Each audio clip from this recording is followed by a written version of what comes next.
Y además, ¿quién redacta la iniciativa? Híjole, mano. Jorge Romero Herrera. ¿Y por qué la redacta él?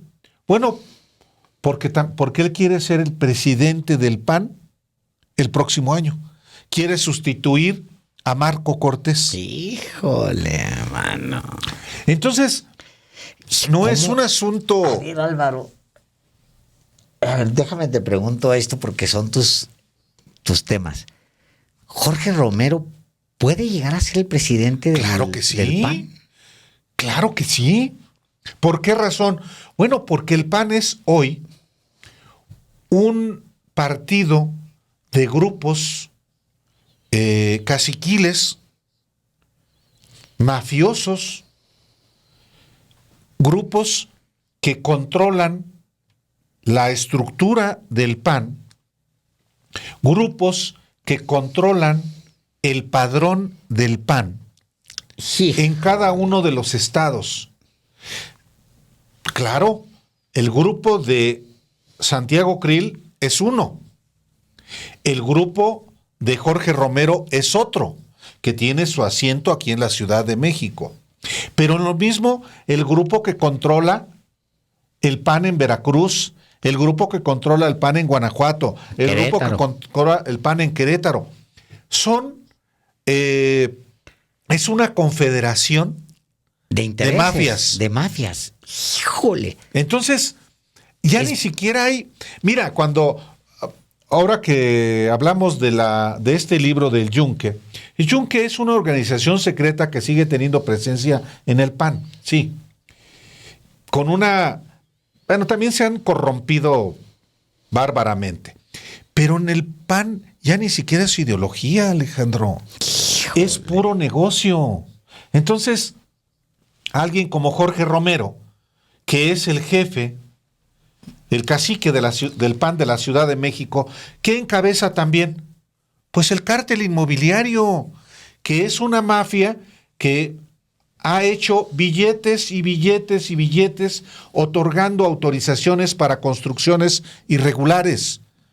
Si la norma establece que en tal colonia, por ejemplo en la colonia del Valle, solamente deben construirse edificios habitacionales de 4 niveles, encuentras edificios de 8, de 10, pues lo autoriza la alcaldía.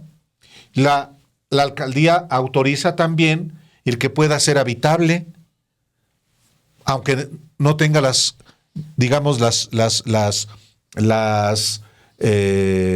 requisitos que establece la norma. No, pues es corrupción. Entonces, eso es el PAN. Pues ¿cómo no van a mafiarse todos si no nada más están viendo por sus propios intereses? No les importa a la gente. A ver, Álvaro, por eso son capaces de supuestamente salir a marchar para defender al INE, pero no están defendiendo al INE, están defendiendo a los que estaban ahí actuando conforme a los intereses. Claro, a los intereses de esos. A ver, Álvaro, no puede haber. ¿De dónde lo sacas más bien? ¿O no puede haber de repente una corriente, no de desconocidos y de tercerillos por ahí, una corriente fuerte, poderosa, suficiente como para evitar que dé ese paso el PAN de caer en manos de Jorge Romero? No existe. Yo no lo advierto. Hay, sí, expresiones de inconformidad. Bueno, ayer mismo le informábamos a usted aquí cómo hay panistas de la alcaldía Benito Juárez que están emplazando al dirigente nacional del PAN, a Marco Cortés, para que la Comisión Nacional Anticorrupción del PAN pues se active e investigue a estos personajes. ¿Por qué no ocurre, Alejandro? Porque son lo mismo. ¿Tú crees que Marco Cortés va a mover un dedo? Es que eso es lo que te hacia allá, mira, porque justamente la movilización aquí en la Ciudad de México contra el panismo inmobiliario, digamos, para unirlo en un solo término, o el cártel inmobiliario panista. Los que se oponen, Álvaro, pues a lo mejor los puedes conocer tú. Alma Viviana Aguilera, José Manuel Sumaya, deben ser gente importante para los panistas. Luis Humberto Medina Montelongo, está bien, pero ¿dónde están los Diego Fernández de Ceballos, los Lozanos? A eso me refiero. En los negocios. En los negocios, ese es que es el tema. Que ese es el gran problema del PAN, para hablar específicamente del PAN. Un partido que se corrompió hasta la médula. Porque, pues es correcto que haya partidos políticos que tengan una formulación ideológica. Pues sí, pero aquí ya no hay ideología. Aquí hay una lógica estrictamente de lucro. Entonces, por eso no formulan propuestas, Alejandro. Ahora tú mencionas a estos 3 panistas que están formulando esa propuesta. ¿Sabes cuál va a ser su destino? El bote de la basura, claro, del documento que nosotros publicamos ayer. A ellos los expulsan, es para la mejor. Y si no los expulsan, Alejandro, los mandan sencillamente están absolutamente marginados.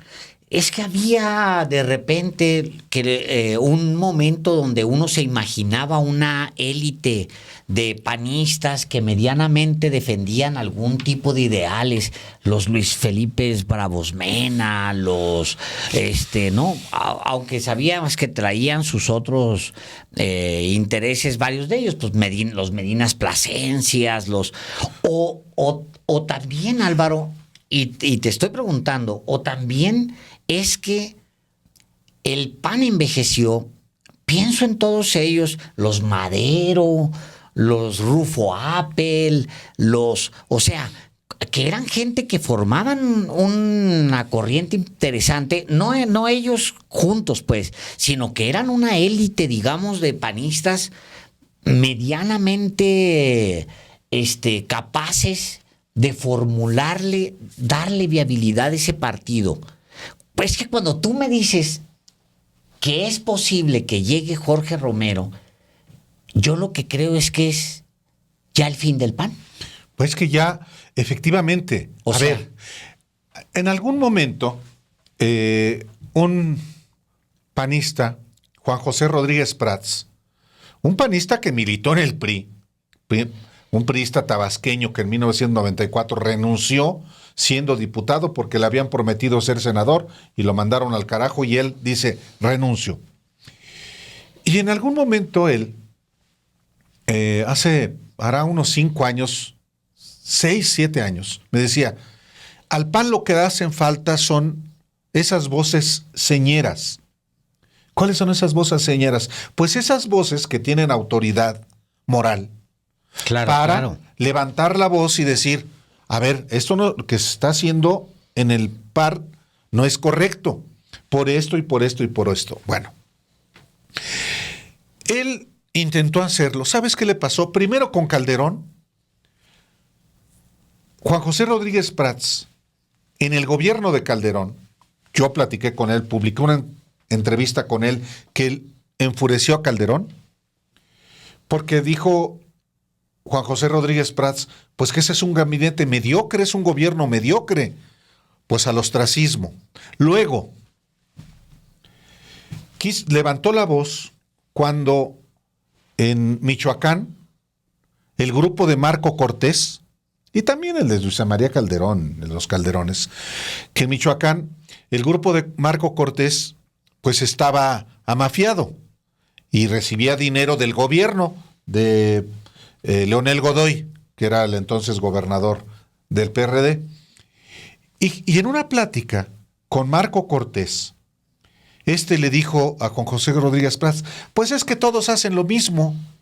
Yo tengo un capital para ser gobernador de Michoacán, más de 100 millones de pesos.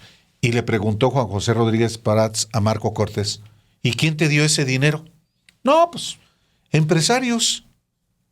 O sea, tú quieres ser gobernador apoyado con los millones de esos empresarios, pues vas a ser el gobernador de ellos. Y le respondió Marco Cortés, pues es que eso lo hacen todos. Rodríguez Prats le dijo, no, te equivocas, no lo hacemos todos. Y eso no debe hacerse en el PAN. ¿Dónde anda Juan José Rodríguez Prats? ¿Desapareció? Claro, publiqué yo esa entrevista con él y enfureció Marco Cortés. Entonces, aquel que se atreve a levantar la voz en el PAN, pues está condenado al ostracismo. Si ya de por sí los miembros del PAN son bastante limitados hasta en formación, pues ya no se atreven a levantar la voz. Entonces, ¿en manos de quién está el PAN? Marco Cortés, que es un hombre inculto, un hombre bastante limitado, pues es el presidente del PAN. Otro un poquito más culto, y hasta por origen, sobrino nieto de Francisco y Madero, que es Gustavo Madero, pues fue el dirigente del PAN. De los moches. De los moches. Sí, sí, es que, a ver, otra vez te pregunto. Ubico varias crisis adentro del PAN en las últimas 2 décadas, Álvaro. Es claro que Calderón provoca una ruptura profunda, moral, en el PAN. Se salen muchos, otros que... Pienso en un Javier Corral, por ejemplo, ¿no? Que en algún momento Corral, pues dice, pues ya no puedo participar. Ya no puedo participar allá adentro. No puedo participar. Y ahí anda pajareando por otros lados y a ver si luego MC le abre las puertas o lo que sea, ¿no? O hasta Morena, ya ves que. No, la mueles. No, bueno. Bueno, pues ya no puedo Bueno, está a poco que digo, Corral o Mier, ¿qué prefieres? No, ninguno de los dos. Pues no. Pues digo, pero te pregunto esto, ¿dónde ubicarías los momentos de crisis que llevan a este PAN? A este PAN que tenemos hoy. Yo creo que el PAN se tuerce con Salinas. Ahí es desde entonces. Pues sí. Es que todo cambia ahí, Álvaro. ¿Por qué con Salinas? Qué brutal. Porque el PAN traiciona su origen convalidando un fraude electoral. Híjole, man. Y luego haciendo suya una política, la política neoliberal, que no solamente es económica, la hace suya. Hábilmente le dice Salinas al PAN, pues es que te estoy comprando tu proyecto.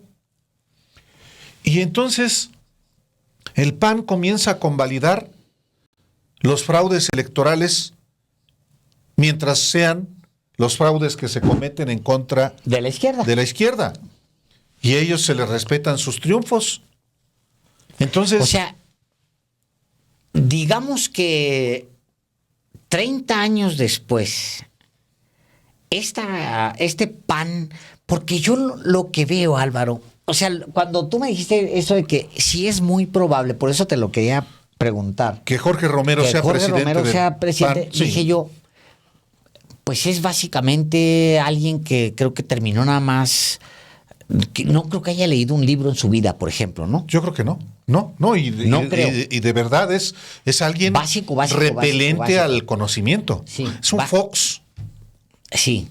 No, Álvaro. Hay muchos Foxes. No, sí. No, peor, yo creo, Álvaro. Digo, Fox es de plano, pero Jorge Romero, Álvaro. Jorge Romero yo lo conocí hace muchos años. De hecho, en alguna ocasión, porque se le señalaba de ser drogadicto. Les encanta la fiesta y bueno, eso no hay problema. Pero las prácticas en el PAN, desde que fue dirigente juvenil, pues las afiliaciones corporativas, masivas, para controlar. Así comenzó a controlar el PAN Jorge Romero. Primero en la alcaldía Benito Juárez, luego se fue expandiendo y las voces, digamos, críticas o voces distintas, vamos a llamarlo de esa manera, distintas a su pandilla, los fue haciéndose un lado, a partir de que afiliaba hasta personas en situación de calle. O sea, por el padrón, tenía el padrón en sus manos. Afiliaba a vendedores ambulantes aprovechando la necesidad de las personas de vender algo para sobrevivir. Entonces, alguien como él, por eso encajó perfectamente con otros cacicazgos en el Estado de México, por ejemplo. O sea, personajes sin ideología, puro lógica económica. El PAN es la federación de pandillas. Sí.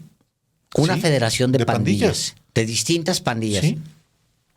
Y hay personajes, fíjate, yo que le tenía un cierto respeto a Manuel Cloutier, hijo, por supuesto.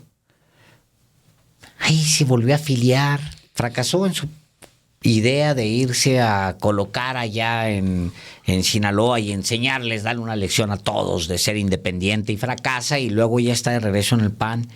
¿Pero para qué? Para buscar candidaturas nada más. Sí, porque entonces se les bajan, les bajan los cuernos, esperando que les den una candidatura. Sí, Manuel Cloutier Carrillo fue diputado primero por invitación de Germán Martínez. Luego fue diputado independiente, porque sí ganó la diputación.